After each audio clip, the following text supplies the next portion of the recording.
Bonjour à toutes et à tous. Le clergé est-il nécessaire au salut? C'est ce que les sédévacantistes semblent affirmer lorsqu'ils cherchent à faire survivre artificiellement la hiérarchie ecclésiastique à l'aide de branches mortes, hérétiques et ou schismatiques contre la logique et la constitution divine de l'Église. Nous le disions dans des précédentes vidéos, il n'est pas possible que la hiérarchie subsiste aujourd'hui avec près de 70 ans sans pape. Cette vidéo a pour but de démontrer à l'inverse que la vraie vie de foi, en esprit et en vérité, dans la soumission à toute la doctrine catholique, est seule absolument nécessaire au salut, et que cela est tout à fait conforme à l'enseignement de l'Église. Avant de commencer la démonstration, je voudrais souligner ici quelques points importants. Premièrement, qu'on ne croit pas que j'affirme ici que la vie sans sacrement est facile, confortable et préférable à l'état normal de l'Église où l'on peut recevoir les sacrements si précieux. Cela serait contraire à la foi catholique et relèverait plutôt du protestantisme. Mais tomber dans l'excès inverse en affirmant qu'on ne peut vivre sans les sacrements, c'est commettre une autre erreur, moins connue peut-être, mais pas moins dangereuse, puisque cela nous pousse à aller chercher de faux sacrements. Et en l'occurrence, c'est un prétexte facile pour nier la réalité et tromper les fidèles. Deuxièmement, il n'est absolument pas question ici de soutenir l'Église moderniste, son faux clergé et ses faux sacrements issus de Vatican II. Il faut fuir le modernisme et le sédévacantisme. Commençons. Dans son ouvrage La doctrine catholique, l'abbé Boulanger rappelle la doctrine de la justification par ces mots. D'après le Concile de Trente, session 6, chapitre 6, les dispositions requises sont 1. La foi, c'est-à-dire l'assentiment de notre esprit à toutes les vérités révélées, et en particulier au dogme de la justification du pécheur par la grâce, par la rédemption du Christ Jésus. 2. L'espérance, c'est-à-dire la foi aux promesses divines qui nous fait attendre avec confiance la grâce méritée par le Rédempteur. 3. Un commencement d'amour de Dieu, aimé comme la source de toute justice.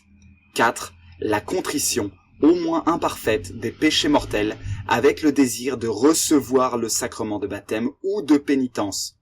Dans le cas où l'on ne peut recevoir ces sacrements, est requis l'acte de charité parfaite ou de contrition parfaite. Fin de citation. Faut-il avoir fait des années de théologie pour comprendre ces quelques lignes ?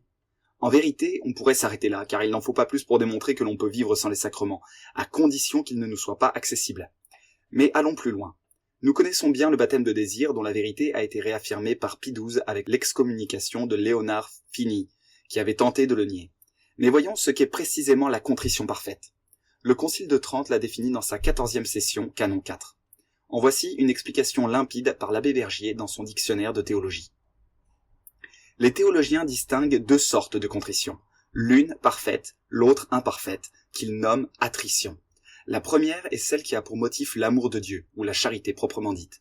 Elle réconcilie déjà le pécheur avec Dieu avant la réception du sacrement de pénitence, mais elle doit toujours renfermer le désir et la volonté de le recevoir. Ainsi s'exprime le Concile de Trente, session 14, canon 4. Ainsi en est-il de la pénitence et même du baptême, qui pourtant peut être donné, pour ainsi dire, en toutes circonstances. Les deux sacrements dits des morts, car ce sont ceux qui ramènent le pécheur à la grâce. Mais j'ajouterai que nous pouvons également constater qu'il n'est nullement question, dans les conditions du salut décrites plus haut, de l'Eucharistie, avancée faussement par certains sédévacantistes, en s'appuyant sur les paroles suivantes de notre Seigneur. Citation, « Je suis le pain vivant, moi qui suis descendu du ciel, si quelqu'un mange de ce pain, il vivra éternellement, et le pain que je donnerai, c'est ma chair pour la vie du monde. » Fin de citation, Jean 6, versets 51 à 52. Loin de moi l'idée de diminuer la grandeur et l'importance de ce sacrement dont nous sommes privés aujourd'hui. Cependant, interpréter ce passage pour en tirer des conclusions contraires à la doctrine de l'Église, cela s'appelle de l'hérésie. Voici donc ce que le magistère de l'Église a déclaré par ce même Concile de Trente, dans sa 13e session, tout entière dédiée à l'Eucharistie au canon 8. Citation. « Pour ce qui est de l'usage de l'Eucharistie, nos pères ont justement et sagement distingué 3 manières de recevoir ce saint sacrement. Ils ont enseigné que certains ne le reçoivent que sacramentellement en tant que pécheurs, d'autres ne le reçoivent que spirituellement.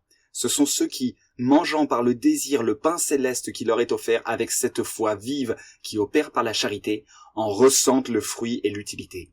D'autres enfin le reçoivent à la fois sacramentellement et spirituellement. Ce sont ceux qui s'éprouvent et se préparent de telle sorte qu'ils s'approchent de cette table divine après avoir revêtu la robe nuptiale. » Fin de citation.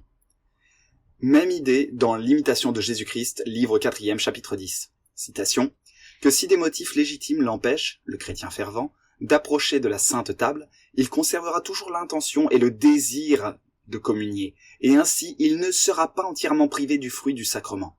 Quoique tout fidèle doive, à certains jours et au temps fixés, recevoir avec un tendre respect le corps du Sauveur dans son sacrement, et rechercher en cela plutôt la gloire de Dieu que sa propre consolation, cependant il peut aussi communier en esprit tous les jours, à toute heure, avec beaucoup de fruits, car il communie de cette manière et se nourrit invisiblement de Jésus-Christ toutes les fois qu'il médite avec piété les mystères de son incarnation et de sa passion, et qu'il s'enflamme de son amour. Fin de citation.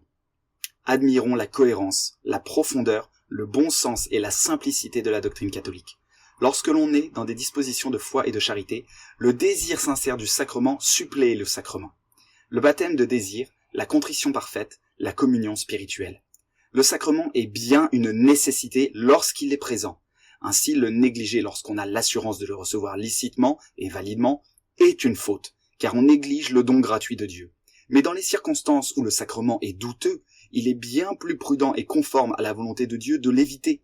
Dans le cas contraire, on négligerait l'importance de la justice et des lois divines, ainsi que la miséricorde de Dieu qui veut que nous n'aimions les sacrements que pour lui et par lui, et que nous nous en remettions uniquement à sa miséricorde.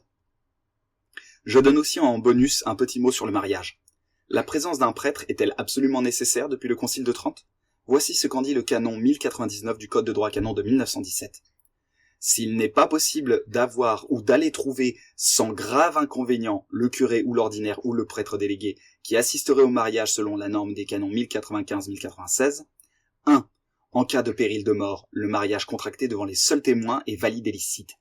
Et même en dehors de ce cas, donc du cas du péril de mort, pourvu qu'en toute prudence il faille prévoir que cette situation durera 1 mois. Fin de citation. Autant dire que la disparition du clergé constatée, il est prudent de prévoir que cette situation durera au moins 1 mois. Même ce cas est explicitement prévu, conformément à la nature du sacrement qui n'exige pas, selon la loi divine, un prêtre de l'Église. Et je m'arrêterai là. Je ne parlerai pas dans cette vidéo de l'affirmation selon laquelle le saint sacrifice de la messe, devant durer jusqu'à la fin des temps, il est nécessaire que le clergé soit encore présent pour le célébrer.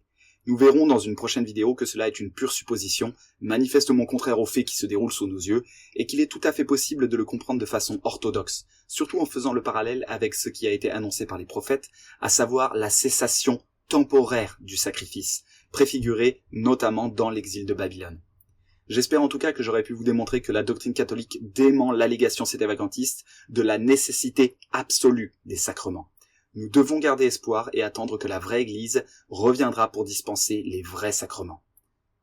Merci pour votre écoute.